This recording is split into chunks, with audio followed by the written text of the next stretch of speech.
요즘은 운전하고 여행을 떠날 때에 체크하는 것이 이제 내비게이션이죠.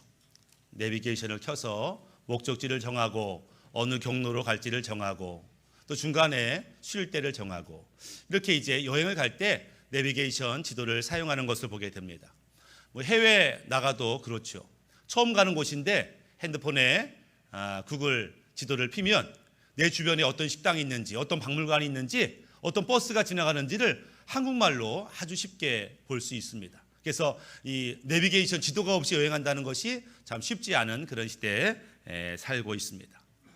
인생을 아주 긴 여행으로 우리가 많이 비유합니다.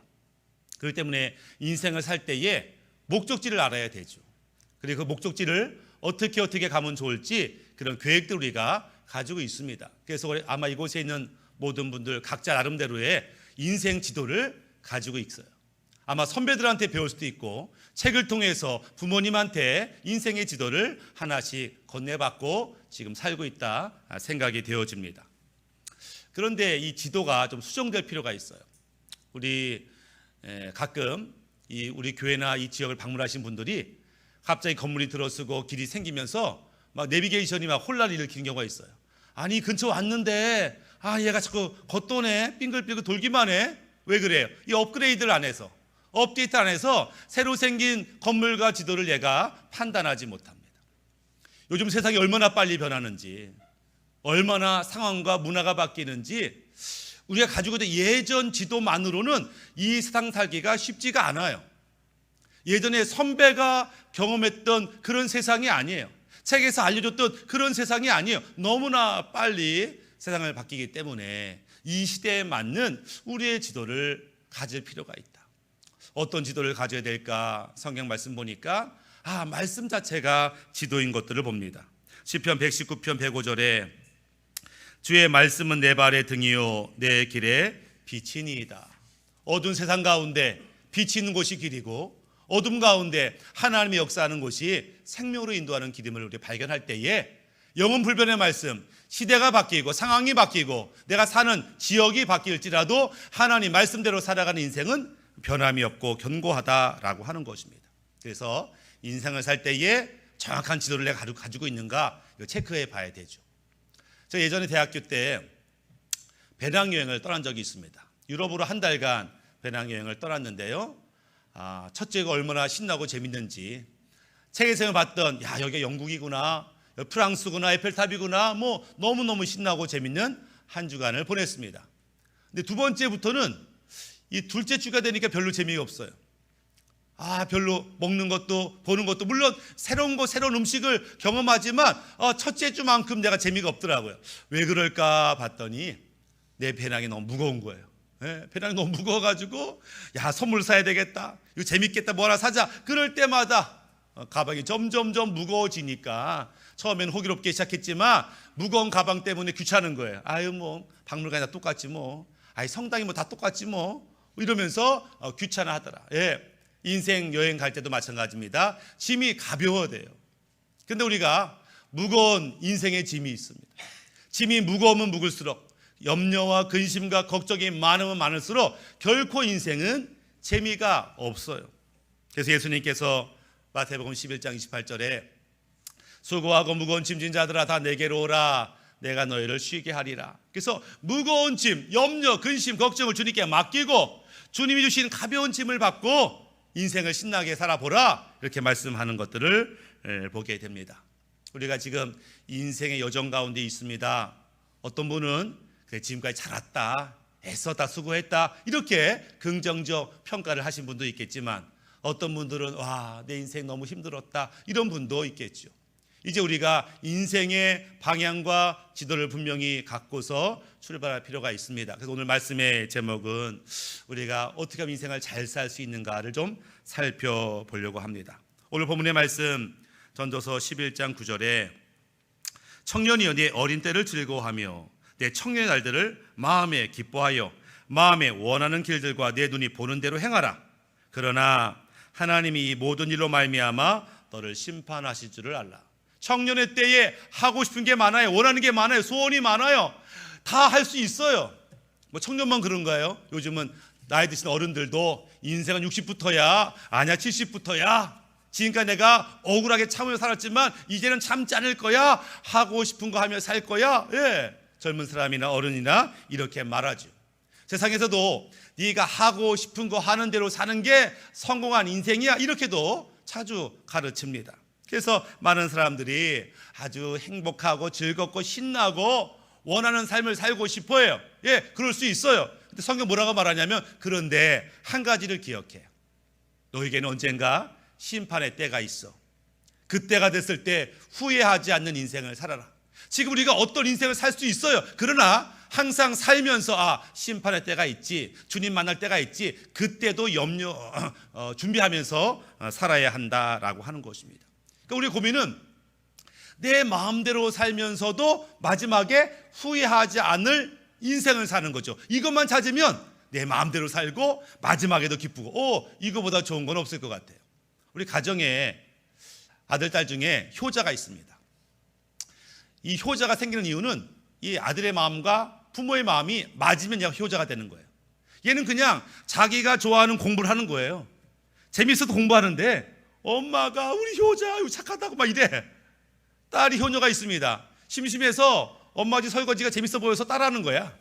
그런데 우리 딸이 효녀네 이러면서 기뻐해요. 왜 그래요? 부모와 자녀의 마음이 맞으면 자녀가 하는 모든 행동이 부모를 기쁘게 하더라. 그렇다면 인생을 살면서 나의 마음과 하나님의 마음이 맞기만 하면 내가 지금 어떻게 살든지 내가 원하는 대로 사는 것이 곧 주님을 기쁘게 한다면 이것보다 쉬운 인생, 이것보다 기쁜 인생이 어디 있겠냐라고 하는 거예요. 그래서 내 마음과 주님을 맞추는 게 중요하다. 그런데 성경 보니까 이게 쉽지 않더라. 창세기 6장 5절에 여호와께서 사람의 죄악이 세상에 가득함과 그의 마음으로 생각하는 모든 계획이 항상 악할 뿐임을 보시고, 우리 안에는 하나님이 기뻐하지 않은, 용납할 수 없는 그런 어둠의 마음, 악한 생각이 있더라. 그래서 이 주님의 마음과 내 마음이 하나 되기가 어렵다, 이렇게 이제 말씀하는 것이죠. 그럼 우리가 주님의 마음과 내 마음은 하나 될 수 있을까? 이것이 우리가 잘 사는 첫 번째 방법이 될 것입니다. 즉, 기억할 것은 우리 안에는 사실 두 마음이 있어요. 하나는 나를 복되게 하고 행복하게 하고 거룩하게 하는 그런 마음이 내 안에 존재하고, 또 다른 마음이 있어요. 그것은 내 마음대로 살고 싶어하고 죄 짓고 싶어하고 나를 불행하고 나를 슬프게 후회하게 만들 그런 마음이 존재합니다. 그래서 내가 어떤 때는 내가 굉장히 거룩한 존재 같아요. 이 정도면 괜찮은 것 같아요. 이 정도면 사랑이 있고 이 정도면 나도 충성하는 제자 같아요. 근데 다른 한편으로는 나만큼 못된 인간이 없어. 나만큼 자만하고 나만큼 욕망 따라가고 나만큼 욕심 많은 나도 없어요. 이 두 마음이 내 안에 있는 것들을 내가 발견해요. 그래서 왜 내가 이랬다가 저랬다가 할까? 두 마음이 내 안에 있기 때문에. 야고보서 4장 8절에 하나님을 가까이 하라, 그리하면 너희를 가까이 하시리라. 죄인들아 손을 깨끗이 하라. 두 마음을 품은 자들아 마음을 성결하게 하라. 언제까지 너희가 두 마음을 갖고 살겠느냐, 이렇게 말해요.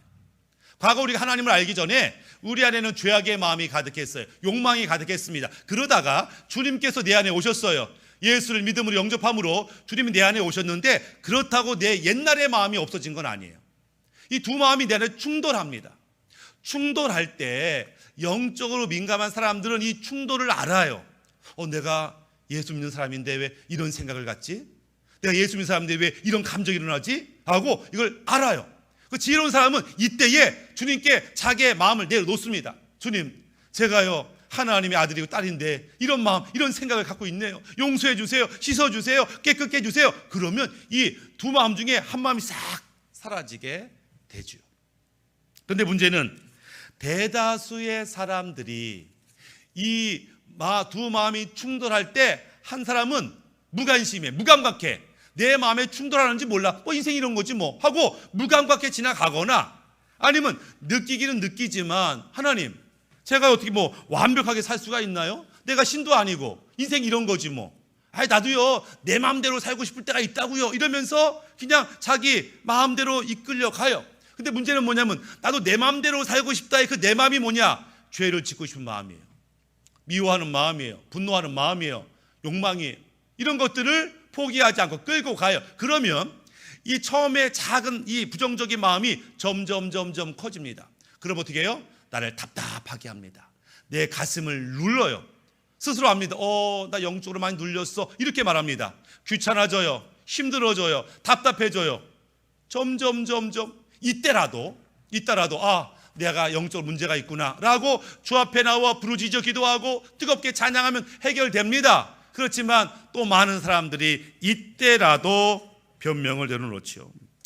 하나님 알아요. 주님 말씀 알겠는데요. 그렇게 살다가 저 세상에서 낙오자가 돼요. 실패자가 됩니다. 지금 해야 될 게 얼마나 많은데요. 알긴 알겠는데 나중에 할게요 라면서 이 답답하고 눌린 영혼을 끌고서 살면 어떤 일이 벌어지는가?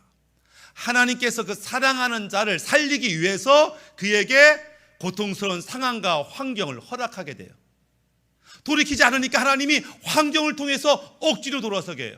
문제를 통해서 회개하게 만드는 일이 벌어지더라. 그러니까 지혜로운 사람은 이 하나님 환경과 상황을 바꾸기 전에, 내 심령이 눌리기 전에, 부정적인 생각이 일어나는 순간순간 바로바로 부정적인 순간을 내어놓는 사람이 지혜로운 사람이고, 그럴 때 비로소 내 마음과 하나님이 마음이 같아지더라. 성경은 그렇게 이야기하는 것을 봅니다. 우리가 비록 구원받았지만 우리가 살고 있는 곳이 어둠의 세상이에요. 우리가 구원받았지만 우리 주변에는 우리를 괴롭히는 어둠의 영들이 역사합니다. 그렇기 때문에 나도 모르게 영향을 받아요. 그래서 내 안에 좋지 못한 생각과 감정이 들었을 때 즉각 내보내는 것, 그것이 지혜로운 행동인 것들을 보게 됩니다. 내 안에 악한 것들, 부정적인 것이 많이 쌓였는지 안 쌓였는지 어떻게 아는가 특징이 하나 있는데, 문제가 생겨져 점점 생기겠죠. 안팎으로. 그럴 때 이 부정적인 생각과 감정과 어둠이 가득하면 그 문제, 고통의 원인을 어떤 사람이라고 생각합니다. 저 인간 때문에 그래, 이 환경 때문에 그래라고 그 책임을 제3자에게 돌리게 됩니다.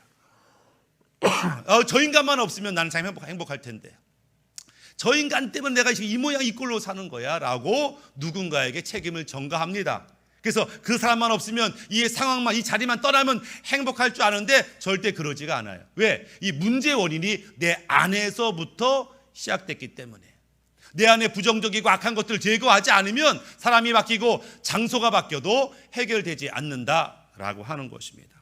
그래서 내 안에 있는 내부의 부정적인 것들을 제거하는 작업 어렵진 않아요. 저 앞에 나와 부르짖어 기도하면 되고 은혜를 구하면 되는 것들. 그렇게 해서 내 안에 어둠을 몰아낸 다음에, 그러면 그 빈 공간, 영적인 빈 공간이 있어요. 이 빈 공간을 내버려 두면 스물스물 어둠이 찾아오죠. 그러니까는 이 어둠을 내보내고 즉각적으로 여기서 하나님의 마음과 하나님의 생명과 말씀을 채우는 자가 잘 사는 두 번째 방법인 것들을 보게 됩니다. 사람들은 돈 있으면 행복하지, 힘이 있으면 행복하지 이렇게 말해요. 그러나 돈이 많은데 이 돈을 관리할 수 있는 내 수준을 넘어가면, 이 돈을 관리할 수 있는 내 지혜를 넘어가면 이 돈 때문에 나는 욕망에 사로잡혀요. 욕심에 사로잡혀요. 사람들을 무시하게 돼요. 결국 불행한 인생을 삽니다. 힘이 있는데 이 힘을 감당할 수 있는 지혜를 넘어서 힘이 생겨요. 이 힘 때문에 사람들을 무시하고 이 힘 때문에 폭력을 행사하고 다른 사람을 괴롭히는 자가 돼 결국 그 끝이 좋지 않더라. 그러니까 나의 빈 마음에 하나님의 말씀과 지혜와 생명으로 채울 때 우리는 비로소 축복된 인생을 살게 되죠. 아내가 지혜로우면 가정의 평화가 임합니다. 남편이 지혜로우면 믿음의 가문들이 이제 열리는 것이죠. 성도들이 지혜로우면 교회가 화평합니다. 목사가 지혜로우면 성도들이 행복하지요. 그러니까 지혜가 있는 곳에 하나님의 축복들이 임하는 것을 봅니다. 그럼 이 지혜를 얻어야겠는데 이 지혜를 어디서 얻는가? 잠언서 9장 10절에 여호와를 경외하는 것이 지혜의 근본이요 거룩하신 자를 아는 것이 명철이니라. 즉 하나님과 그분의 말씀을 사랑하고 사모하고 들으려고 하고 순종하려고 하는 그 마음이 하나님의 지혜를 내 안에 채우는 방법이다, 이렇게 말씀하는 것을 보게 됩니다. 지혜를 내 안에 가득 채울 때는 태도가 중요합니다. 잠언서 10장 2절에 전도서 10장 2절에 지혜자의 마음은 오른쪽에 있고 우매자의 마음은 왼쪽에 있다. 즉 지혜자는 오른쪽의 마음이 어떤 마음이냐면 하나님이 말씀하시면 아멘, 그렇습니다, 내가 순종하겠습니다라고 믿음으로 받는 마음, 오른쪽의 마음. 왼쪽의 마음은 왜 나한테만 그래요? 저도 억울하다고요. 싫어요, 못하겠어요 라고 하는 말이 왼쪽의 마음.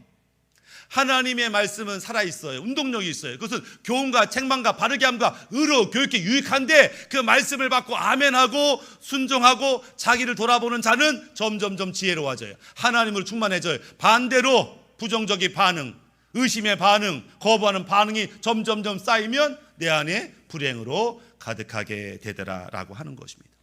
하나님의 말씀 앞에 나는 어떻게 반응하는가? 그런 말이 있어요. 예전에 섬기던 목사님이 저한테 저 사람이 어떤 사람인지는 야단을 쳐보면 알아. 야단을 쳐보라는 거예요. 크게 잘못하지 않은 것 같은데도 야단하면 크게 쳐보라는 거예요. 그러면 그 사람의 반응을 보고 이 사람이 지금 나한테 어떤 태도를 갖고 있구나를 안다는 거예요. 야단 맞으면 그래, 내가 부족했지, 아유 내가 더 열심히 했어야 되는데, 아유 다시 맘 먹자, 이런 사람이 있는가 하면, 아니 지가 뭔데 나한테 야단이야? 지가 뭔데 너 화를 내? 똑같은 인간끼리 왜 나한테 왜 승질 부려? 이러면서 부정적 반응하는 사람이 있더라. 그러니까 오른쪽의 마음, 왼쪽의 마음이에요. 결국 교회도 마찬가지예요. 교회는 누가 교회를 지키는가? 하나님 말씀 앞에 야단 맞고 자기를 돌아보고 끝까지 지키는 자가 교회를 지키는 거예요.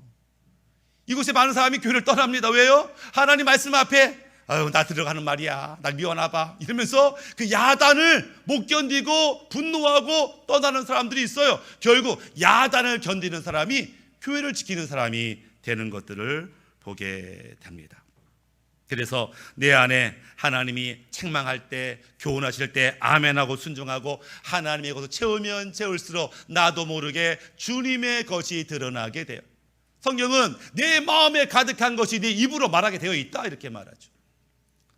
어떤 학부모가 있었는데 초등학교에서 내일 준비물 중에 동화책을 한 권씩 갖고 오세요 이랬는데 이 집이 이사하는 바람에 동화책을 하나도 안 갖고 왔어요. 그러니까 동화책을 가져가야 되는데 사야 되는 거예요.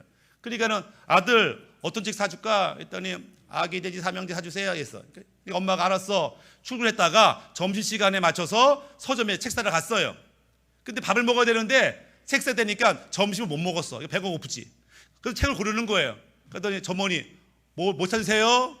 돼지고기 삼형제예요. 이제 아기 돼지가 갑자기 돼지고기 삼형제가 돼버렸어요. 왜? 배고픈데 아우 돼지고기 먹고 싶다. 삼겹살 돼지고기 삼형제요? 왜 그래? 그 마음에 가진 것이 이게 튀어나오는 거죠. 튀어나오는 거죠. 어떤 자매가 다이어트를 하는 거예요. 막 다이어트 하는데 먹고 싶잖아. 근데 참자. 근데 갑자기 지나가는데 치킨 냄새가 먹고 싶, 참을까? 먹자. 근데 에이 먹자. 전화했어요. 여기요, 살 없는 치킨 주세요. 뼈 없는 치킨이 아니라 살 없는 치킨 주세요. 살도 빼야 되겠고 먹기는 해야 되겠고 살 없는 치킨을 달라니까 뼈만 잔뜩 왔다는 말이에요. 자기도 모르게 무의식적으로 내 안에 있는 것들이 이게 밖으로 튀어나오는데, 내 안에 예수 생명 하나님의 마음이 가득하면, 그래 하나님이 여기 가득하면 나도 말할 때 그 말 한마디가 천냥빛을 갚는 거예요. 근데 어둠이 가득하면 말 한마디 때문에 상처받고 관계가 깨어지고 죽임을 당하는 일이 벌어지더라라고 하는 것이죠. 저도 예전에 한번 얘기했었는데, 이 젊었을 때 사고 많이 치는 형제가 있었어요. 교도소 들락달락 하다가 교도소에 예수 믿었어요. 은혜 받고 나왔는데 교회를 간 거예요. 근데 교회에서는 젊은 청년이 왔는데 열심히 신앙생활 한 거야. 그래가지고 어떤 자매가 마음에 들었어. 남자가 없는데 그 교회에 갑자기 새로운 남자 청년이 와가지고 열심히 신앙생활 하니까 아주 마음에 들어서 교제하다가는 알았어. 이 남자가 과거에 좋지 않은 삶을 살았구나, 교도소에 왔다 갔다 했었구나. 그래도 이미 사랑이 생겼으니까 결혼하자. 같이 행복하게 살았어요. 근데 어느 날 싸움이 났는데 부인이 화가 나서 홧김에 그래 교도소 갔던 놈이 그렇지 하고 해서는 안 될 말을 한 거야. 그때 그렇지 않아도 이 교도소 갔다 온 것이 평생의 뭐랄까 핸디캡이었고 아픔이었는데, 부인이 그 말 하니까 자기도 모르게 화가 나서 그냥 칼로 그 여인을 찔렀어요.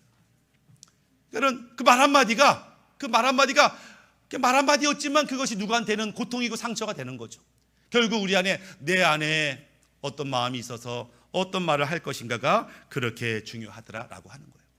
더 나아가서 하나님의 마음과 생명이 충만하면 단순히 말만 그렇듯하게 하는 게 아니라 입만 살았어 이게 아니라 더 나아가서 삶으로도 빛이 나는 인생을 살게 되더라라고 하는 것입니다. 이민교라고 하는 분이 계셨는데 이분은 불교 집안의 가정에서 태어났어요. 어릴 때부터 절을 열심히 다녔습니다. 대학을 졸업하고 나 스님 될 거야 그러면서 스님이 됐어요. 그리고 열심히 있어가지고 스님이 됐는데 이왕이면 저기 소록도에 나완자촌이 있다는데 그 불쌍한 사람들 내가 포교해야 되겠다. 그래가지고 불교에서 파송을 받았네. 소록도로 절을 세우러. 그래서 소록도에다 절을 세놓고 열심히 불교를 포교하는데 전도가 잘 안 되는 거예요. 열심히 나완자도 물어놓고 밥도 사주면서 막 포교를 하면은 나완자들이 가만히 듣고 있다가 끝에 네 스님도 예수 믿고 구원 받으세요 이러고 이제 반응을 하는 거야. 그러면서 절에를 안 나오는 거네. 그러면서 7년 동안 거의 열매가 없었는데 7년째 좀 되는 해였어요. 그날도 한 새벽 4시에 일어나가지고 이제 법당에 가서 참불가를 외치려고 이제 막독을 뜯으면서 이제 노래를 하는데 자기도 모르게 며칠후 요단강 갑자기 깜짝 놀라가지고 근데 뭐 하는 거야? 깜짝 놀란 거예요. 봤더니 얼마 전에 장례식장에 갔는데 장례식장에서 기독교인들이 며칠후 맨날 그거 반복해 부르니까 이게 귀에 들어온 거야. 며칠후 나기 모르게 며칠후 막 그걸 깜짝 놀라가지고 문득 이제 죽음을 생각한 거예요. 나도 죽겠지. 난 죽음 이후에 정말 기독교인이 말하는 정말 천국 지옥 가는 거 아니야 이렇게 고민을 하게 된 거죠. 그러면서 그 법당에서 막 갑자기 회개가 터지고 그러면서 변화되고 다 때려치고 교회 와서 신앙생활하고 지금은 이제 선교사가 돼 GP 선교회 선교사가 돼가지고 우즈베키스탄에서 말 못하는 농아인 학교의 선교사 거기서 교회를 개척하고 있더라. 그러니까 이런 말을 해요. 자기가 가장 불쌍하다고 하는 그 나완저촌의 사람들 그들에게 좀 이것저것 막 봉사하려고 했는데 자기보다 표정이 더 밝더라.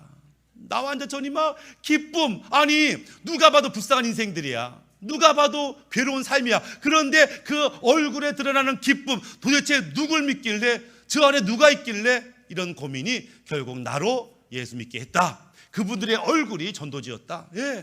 여러분이 얼굴이 전도지가 되어야 한다는 거예요. 우리 얼굴이 전도지가 되어야 돼. 그래서 다들 와 저렇게 행복해? 저렇게 기뻐? 나도 한번 교회 한번 가볼까? 이런 도전이 생기는 거죠. 이 전도법 중에 양고기 전도법이 있어요. 처음 들어봤어요? 양고기 전도법. 개 한 마리가 지나가는데 뼈다귀를 물고 있어. 근데 만약에 어떤 사람이 그 개 입에 있는 뼈다귀를 뺏으려고 해보세요. 가만히 있겠어요? 으르렁거리며 뭐 달려들겠지? 근데 억지로 뺏으면 안 뺏겨. 어떻게? 지글지글 잘 군 양고기를 툭 던져놓는 거예요. 그럼 지나가다가 뼈다귀를 보고 양고기를 보고 패하고 이제 양고기 먹지 않겠어? 왜? 더 좋아 보이니까, 더 맛있어 보이니까. 우리가 어떻게 전도해요? 예수 믿는 게 얼마나 좋은지를 보여줘야지. 세상은요 한 번뿐인 인생 신나고 즐기고 먹고 마시자 이런다고요. 그들은 신나는 일을 위해서는 돈을 안 아끼지 않아요. 즐겁고 재밌는 일을 위해서는 밤을 셉니다. 그렇게 놀아요. 그런데 예수 믿는 사람 보니까 우울하고 낙심하고 근심이 가득하면 교회 갈 마음이 나겠어요? 그들이 밤새 새벽까지 춤추고 놀았지만 여전히 공허한 마음이 있다고. 공허한 마음이 있는데 찬송가 성경책 끼고 새벽 예배 가는 성도를 보는데 얼굴이 환해 달덩이 같아. 아니 이 새벽에 깨어나서 교회 가는 게 뭐가 저렇게 좋다고 흥얼거리며 찬양하면서 교회 갈까? 교회는 정말 참된 기쁨이 있을까? 이런 도전을 받지 않겠느냐라고 하는 것입니다. 그러니까 우리의 얼굴, 우리의 삶이 곧 전도지가 되는 것이죠. 우리는 주님 앞에 복받고 나만 행복하고 잘 사는 존재가 아니라 진짜 잘 사는 것은 나 때문에 내 덕분에 누군가가 잘 살게 되는 그런 삶을 살기를 원한다라고 하는 거예요. 전도서 11장 1절에 너는 내 떡을 물 위에 던져라 여러 날 후에 도로 찾으리라. 일종의 속담과 같은 거예요. 유대인의 속담인데 유대 마을이 있습니다. 큰 광야가 있는데 그 안에 시냇가가 하나 흘러가고 있어요. 광야 가운데. 그런데 그 마을 가운데 그 지역 가운데 기근 흉년이 들었어요. 다 먹을 게 없어서 죽기 일보 직전이에요. 근데 윗마을 사람들이 자기가 겨우 먹고서 좀 남았는데 아유 저 아랫마을 사람들 굶어 죽을 텐데 어쩌냐. 그래가지고 바구니에다가 떡 하나를 담아서 띄워보내는 거예요. 그러면 이제 배고파서 물에도 먹겠다고 왔는데 뭐가 둥둥 떠와. 바구니에 떠오는 거예요. 열어봤더니 떡 하나가 있어. 우와 떡을 먹고 힘을 얻고 또 일하는 거예요. 그랬더니 또 자기도 먹을 거 먹고 남는 게 있네. 그러면 또 아랫마을 사람들도 얼마나 괴롭고 힘들까? 또 하나를 또 그 안에 주는 거예요. 그러면 흘러가서 저 아랫마을 사람들이 또 어려울 때 먹고 사는 거죠. 네가 그렇게 힘들고 어려울 때 베풀고 나누면 동시에 네가 언젠가 어려울 때 너도 그 도움을 받는다라고 하는 속담의 말씀을 오늘 하시는 것들을 보게 됩니다. 그러면서 전도서 11장 2절에 7에게나 8에게 나눠줄지어다. 무슨 재앙이 땅에 임할는지 내가 알지 못함이다. 나눠주는데 이렇게 숫자가 있어요. 하나, 두 개, 한두 개. 한두 개는 적다는 거예요. 한두 개밖에 없어. 이게 적다는 거예요. 나 서너 개 있어. 서너 개는 뭐 적당히 있다는 얘기예요. 7, 8개 있어. 나 충분히 많다. 이런 얘기입니다. 너희가 누군가를 섬길 때 충분히 많이 자주 섬겨라. 이렇게 성경은 이야기하고 있어요. 왜냐하면 우리가 섬기고 베풀고 나누는 것이 충분해서 내 습관이 되지 않으면, 걔는 섬기고 베풀고 나누는 게 습관인 사람 있잖아요. 어우, 저 좋은 사람이야. 나누기를 좋아하고 베풀기 좋아하고 그런 사람 있잖아요. 근데 어떤 사람들은 가끔 섬겨. 가끔 섬기면 그 가끔 섬기는 것 때문에 오늘을 못 섬겨요. 이런 거예요. 야, 내가 지난주에 오늘 만약에 말씀 은혜 받았어. 내가 헌금하고 싶어. 근데 문득 생각해 보니까 내가 지난주에 헌금 많이 했네. 지난주 헌금 많이 했는데 오늘 조금만 해야 되겠다. 이런 생각이 드는 거예요. 나 작년에 엄청 많이 헌신했어. 올해는 좀 쉬어야지. 내가 지난번에 엄청 많이 도와줬잖아. 왜 또 도와달라 그래? 안 도와주는 거예요. 그러니까 그지가 왔어. 불쌍하다. 옛다. 10,000원 받으시오. 또 왔네. 내가 어저께 10,000원 줬잖아. 아니 내가 한 달 전에 10,000원 줬잖아. 왜 또 와? 기억하면 못 도와주는 거예요. 이게 삶이 배서 어려우면 도와줘야지. 자연스러우면 내가 누굴 도와줬는지 언제 그런 일이 있었는지 기억도 못해. 근데 어쩌다 한 번, 3년에 한 번씩 도와준 사람들은 기억나. 너 4년 전 봄 4월 15일이었던 것 같은데 네가 그때 배고파하는 표정을 내가 보고 국률한 마음이 있어서 내가 그때 42,000원 중에서 12,000원을 줬잖아. 기억한다고. 어쩌다 한 번 도와준 거는 기억이 나. 그것 때문에 어떻게 네가 또 달라고 하냐. 그때 12,000원 줬는데 기억하는 거예요. 이 기억이 자기의 선행의 기억이 오늘의 선행을 막는 수도 있다라고 하는 것입니다. 그래서 우리는 정말 하나님이 주시는 마음을 가지고 늘 섬기는 것이 체질화가 돼야 되고, 즉시 오늘 내게 말씀하는 순간 아멘으로 받고 즉시로 우리가 귀한 일을 해야 되는 거죠. 그리스 로마 신화에 보면은 여러 신 중에 이제 이 카이로스라고 하는 신이 있습니다. 이 카이로스의 신은 또 다른 이름이 있는데 기회라고 하는 이름이 있어요. 이 카이로스의 생김새는 앞은 장발이야. 앞에 오면은 잡기가 좋아, 장발이니까. 근데 뒤에는 대머리야. 그래서 잡을 수가 없어. 기회가 앞에 올 때는 잡을 수가 있어. 근데 기회가 지나가면 못 잡아, 대머리여서. 이 카이로스, 우리에게 주어진 시간이 그렇다라고 하는 거예요. 하나님이 우리에게 감동 줄 때 아멘, 순종합니다. 그럼 할 수 있어. 나중에요. 생각해 보고요. 뒀다 보고요. 이래서는 결코 하나님의 마음에 순종할 수 없게 되더라. 전도서 11장 4절에 풍세를 살펴보는 자는 파종하지 못할 것이요 구름만 바라보는 자는 거두지 못하리라. 이것저것 생각이 많고 이랬다 저랬다 재고 자고 이런 사람들은 온전히 순종할 수가 없어요. 주님이 감동 줄 때는 할 수 있는 믿음과 능력도 같이 줘요.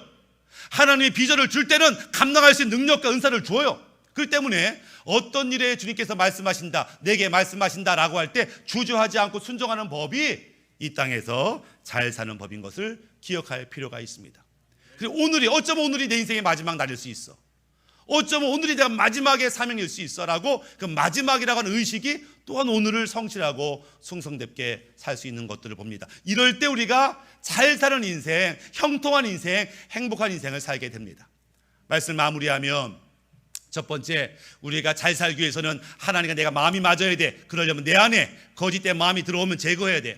불순종 마음, 억울한 마음, 분노의 마음을 제거하고 그 빈 마음에 하나님의 말씀과 마음과 은혜를, 지혜를 채울 때에 점점점 채워지면 먼저는 말이 변할 것이고 내 삶이 변할 것이고 나만 행복한 것이 아니라 다른 사람들을 복되게 하는 존재가 되는 것, 그것이 주님께서 기대하는 자기 백성의 모습인데 이것 우리의 기도 제목을 삼고 이런 모습이 되기를 주님의 이름으로 축복합니다. 아멘.